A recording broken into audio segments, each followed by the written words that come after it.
Siku ya tarehe 22 mwezi wa 3 2026, mtumishi wa Mungu, nabii wa Mungu, Apostle Florian J.R. alitoa unabii wa mambo kadha wa kadha yatakayotokea Tanzania kabla ya mwezi wa 6, na mmojawapo alisema anaona vifo vingi kutokana na mafuriko, na hapo akaasa kanisa kuombea nchi juu ya vifo hivi. Lakini nikaona maji kisuru maisha watu. Hii ni mafuriko, hii ni maji yakisoma maisha watu. Akaniambia hivi ni vitu ambavyo vinaenda kuua watu.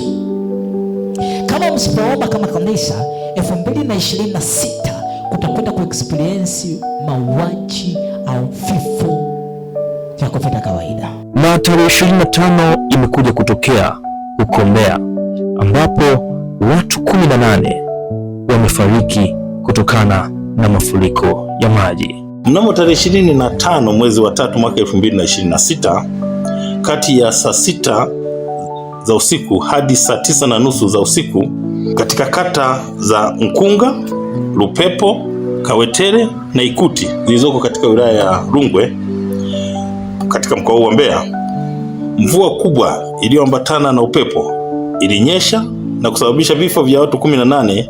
Kati ya watu hao wazima walikuwa ni watu 4 na watoto walikuwa ni 14, wa kike wakiwa ni 8 na wa kiume wakiwa ni 6. Mvua hiyo iliambatana na upepo mkali iliyosababisha nyumba zaidi ya 9 zilizojengwa kwa tofali mbichi na kuezekwa kwa bati.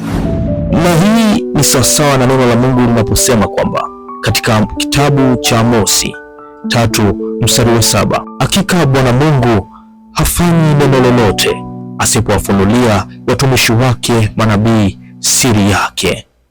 Na kweli imetokea.